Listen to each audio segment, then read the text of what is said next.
If you haven't heard about Anchor, it's the easiest way to make a podcast. Let me explain. It's free. The creation tools that allow you to record and edit your podcast right from your phone or your computer. Anchor will distribute your podcast for you so it can be heard on Spotify, Apple Podcasts, and many more. You can make money from your podcast with no minimum listenership. It's everything you need to make a podcast in one place.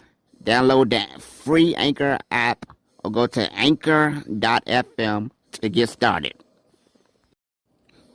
Welcome to the Disabled Guy podcast. I'm your host, the Disabled Guy. Thank you for tuning in. I hope you enjoy this latest podcast that I have for you. Thank you. The background. I'm coming at you on Martin Luther King weekend. So I wanted to hit a topic that's, relating to what Martin Luther King was about, and just want to say, how would he feel today about where we stand at as a black community? So I want to look at what is more crippling to the black community today. Is it the Willie Lynch letter that was done years and years ago? Or was it desegregation of black people?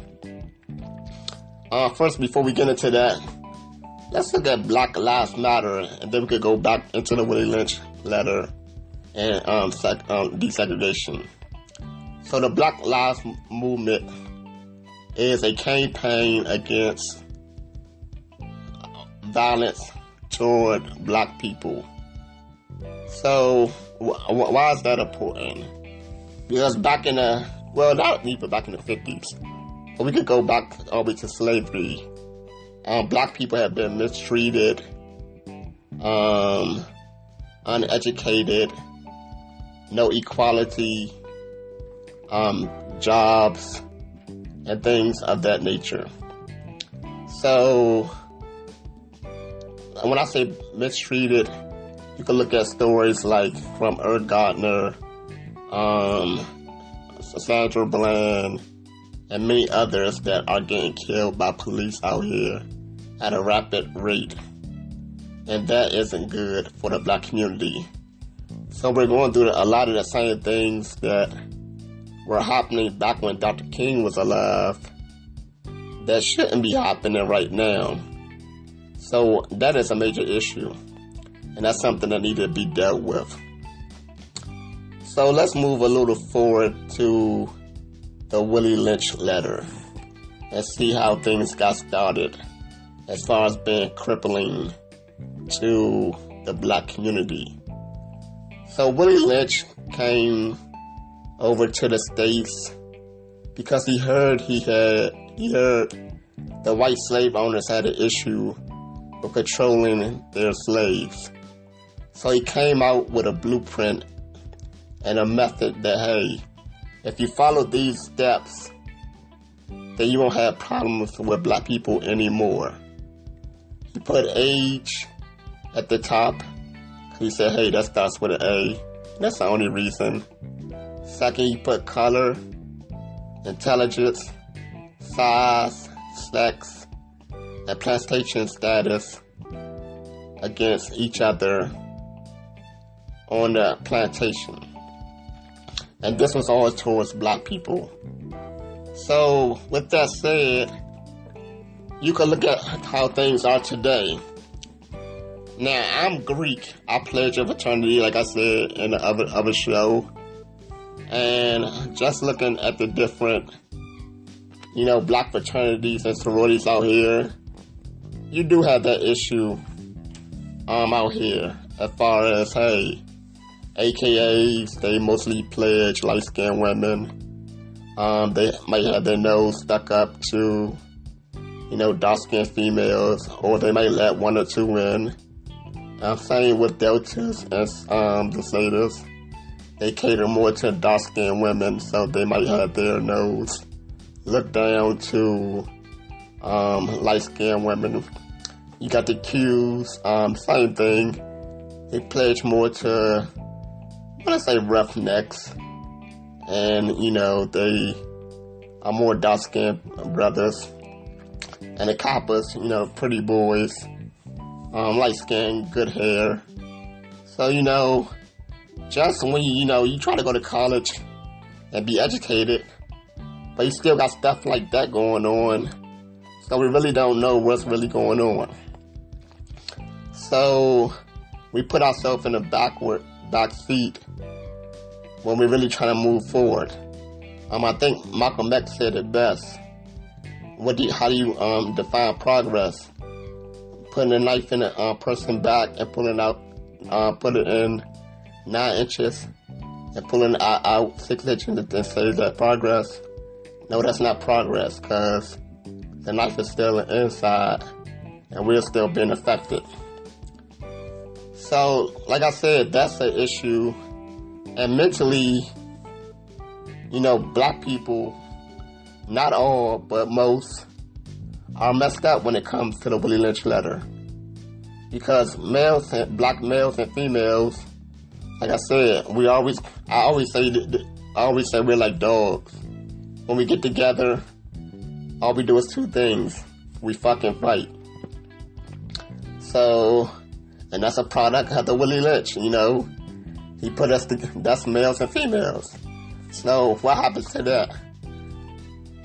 You have kids, and they see that going on, growing up, and they think that's a norm, and that's a cycle that continues to go on and on and on.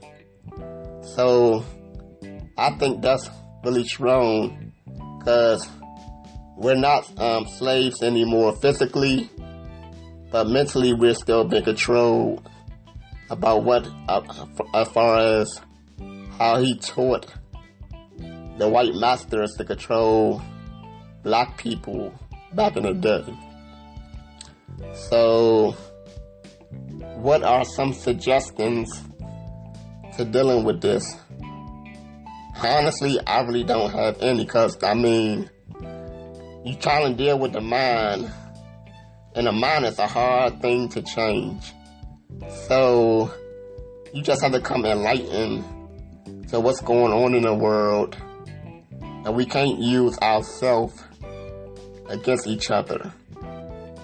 I mean, because, like I said, you have light-skinned people that can't stand dark-skinned people. You have old people that can't stand young people, and vice versa. So there's a lot that went on with that letter that, you know, mentally really fucked us up. And excuse my language, but hey, sometimes that's the only expression that you could use when it comes to looking at the Willie Lynch letter. I mean, there have been, well, me for a fact, like I said, I know I suffer from this mental game or issue that is dealing with blacks. Being that, like I said, I love light-skinned women. I'm a brown-skinned brother. And I love white women. So, you know, I need some self-reflection. I need to look in the mirror myself and say, hey, what can I do? But as far as me, I'm a little different when it comes to that.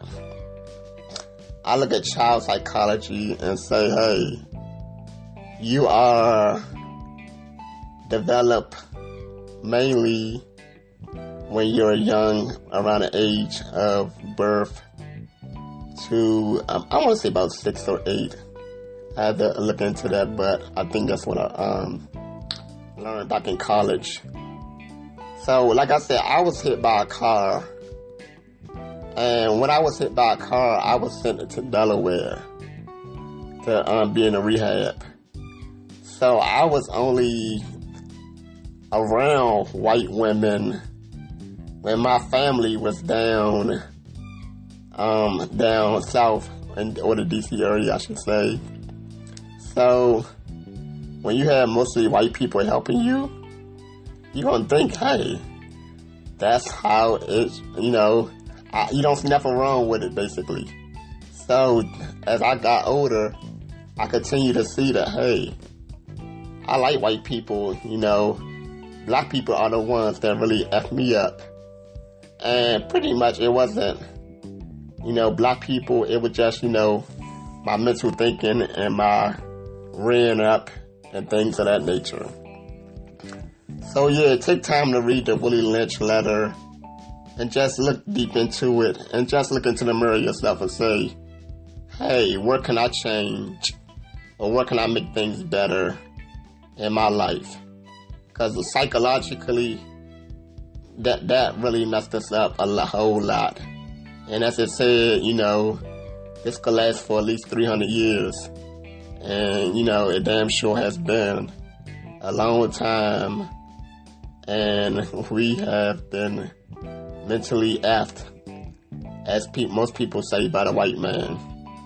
When I say that,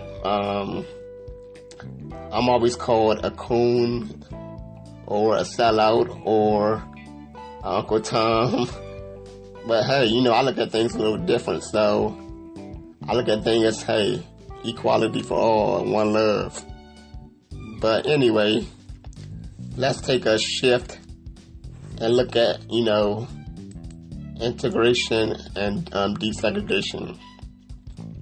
And just learn about, was that crippling to the black community more than a Willie Lynch letter? So back when King was out there in a movement, he wanted equality for black people. Now, was that good for not just black people, but just, all people in general? Women, men, black, Asians, whites, and so on. So was that good or not? Me personally, I think that wasn't good. And when I say that, meaning we lost out on a lot of things. We thought the grass was greener on the other side than being with each other. Back then, if you do your research, you'll learn that black people stuck together a lot more. They looked after each other. I remember when there's a time, and I was born in the 80s, and I still used to see that, but it happened more in the 60s, 50s, and so on, where you could go next door, knock on your neighbor's door, and say, hey, you got a couple eggs, or you got some sugar, or some milk I could use for dinner. And they would have no problem with that. And we all supported each other. It was one love and everything. But as time went on, things changed. And like I said earlier, when it comes to Willie Lynch letter, all we know how to do is pretty much fucking fight. So that was one thing as far as we were together more. So we stood up for each other and we protected each other. As they say, it takes a village to raise a child. And that village was black people standing together. Then, white people at that time was against, us. Let's look at black institutions. We had our own business, factories, baseball and basketball leagues, where the black dollar rotated in our community more than it does right now. Right now, as soon as we get a black dollar, we take it out of the black community and put it in another community, either the Asian community, white community, Hispanic community, whatever community you want to think of, but it really doesn't stay in a black community at all anymore. So that has crippled us too when it comes to, just, letting our money rotate around more and just instead of keeping it out. So there's always a problem about, how come there aren't any black businesses, or how come this or that? Well, we did it to ourselves. I mean, like I said, we thought the grass was greener on the other side. So now we got all this fake hair, these fake eyelashes, these fake nails, when rarely do you see black sisters doing that themselves.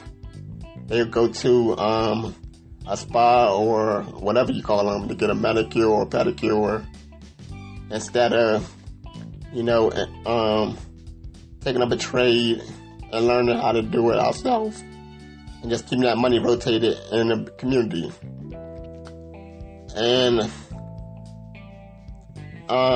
next, when I say we have black businesses, let's look at black hospitals.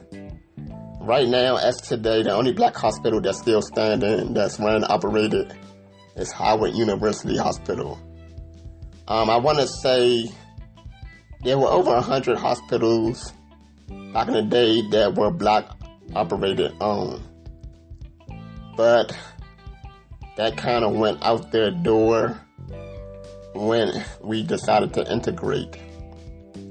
As far as you look at the schools, black institutions, historic black colleges, university, we produce a lot of, good people, and they still do. I'm a product of an HBCU, so I'm not gonna talk down about it, but even myself, I would say, and this goes back to the Willie Lynch letter, so you probably could say they both go hand in hand. So I always thought, I would be better off going to a white school. And when I say that, meaning when you look at schools like Maryland, USC, Penn State, and maybe Alabama, I thought that holds better on your resume than going to schools like Morgan State, Southern, Grambling, and so on. But as I learned when I was in grad school, a professor said, never think your degree is lesser than anyone that went to Harvard or Yale. So that was a big thing, that's one thing about going to a black institution. And like I said, when going to a black institution, you get that love from your professors, you get that unity, and you get that togetherness. So that's one reason why I was never interested in going to Howard University, being that I lived in D.C. and I thought Howard was right in the middle of the ghetto. But I just heard different stories about, the black love that was on campus there, Howard being a mecca of black schools, and just sticking together. I mean, at one time, like I said, they made a lot of changes. Black student organizations on campus really stood together and fought for the rights of people of color. So that was a good thing. I was listening to a show the other day called The Right Time with Bomani Jones. And he made a good point about how, actually they was talking about who's a better coach in college football history, Bear Bryant or Nick Saban, who just won another national championship. And the question was, why isn't Eddie Robinson in that argument? So I remember Eddie Robinson towards his late career. I heard Doug Williams went there. I remember Doug Williams coaching later at Grambling State after Eddie Robinson retired. And he made a point that, and I've been heard it from, one of my good friends that, back in the day, Bear Bryant, who was a big racist, said, well, they asked Bear Bryant, would you ever get a black player on your team? And Bear Bryant said, over my dead body. So what happened to Bear Bryant? Bear Bryant started to get beat by black college athletes, and he changed his focus in order to win more championships. Because his philosophy was, hey, in order to catch a coon, you gotta get a coon. Meaning, in order to catch a black person, which was fast and athletes, you had to, get another black person to catch him. So, back to the story about, Eddie Robinson. At that time, before desegregation, integration was evolved. All the black athletes were going to black colleges and universities. So we had a strong support system. And just imagine how strong we would be today if, we recruit more of those black students at Howard, at Eastern Shore, at Morgan, at Southern, at Grambling, at Alabama State, at Fort Valley State, at Florida A&M. But no, those kids are going to, like I said, schools like Alabama, Florida, USC, UCLA, and so on.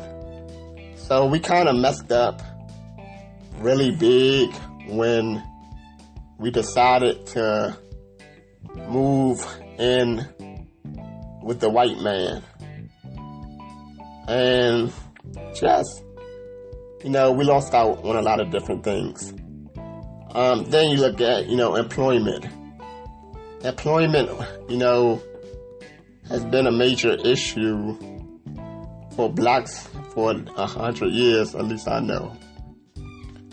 So, it's twice as higher in the black community than it is in the white community. So we could have solved the issue with that then. We had our own businesses and schools and hospitals. We could have employed each other. So we don't really control anything no more. You have, a few people like Oprah Winfrey. You can't say Bill Cosby no more because he's in some legal issues. Kathy Hughes that owns TV One, and I want to say Radio One still. And just take time to look at that movie. I forgot John Cheetah was in it. I want to say it's called Talk to Me. But it had a lot of black love in there. And, just look at those movies back in the day and you will see how, like I said, blacks stuck together and help each other out. So, let's do a little quick recap on the show. Well, let me give you my point. Like I said, I want to say that integration messed up a lot of things more than the Willie Lynch letter. But I know others will say, no, the Willie Lynch had a mental impact on black people more that is still going on today. But if you look at both of them together, they kind of hurt us in different ways. So we're still trying to climb a ladder that is pulled up and we can't reach. So I think we all need to do a little self-reflecting, even myself, and just take time to figure out and come up with a plan about how can we get back on track. As a black community that's suffering from different things, from police brutality to being unfairly treated on jobs and just things of that nature. How can we be a better community? How can we be better in just doing different things to uplift each other? If you want to shoot me a message, go ahead and call me at 240-487-9339. That's the number for this show. Just call, leave a message if you have any questions, comments, or concerns on this show or any other show. You can shoot a text, a message through. I'll take the time to read it and respond back to you. And like I said, just take time to do reflection.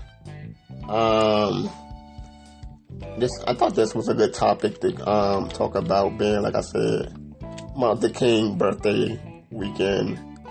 And, we just need to take, time to look backwards in order to go forward. I think one thing happened to us was we figured out we had a black president in the office, and that was going to help us. But, for me, I really don't think it helped us too much. But, that's no here or there.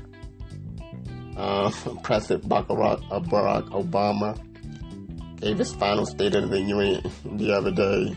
Unfortunately, I didn't listen to it. My phone started ringing off, so I put my TV on mute. And when I came back, it was almost over.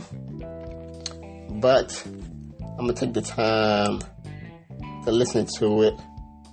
And maybe next time we could go in there and talk about, the president, Barack Obama, and see, how has he helped black people. That's just the show.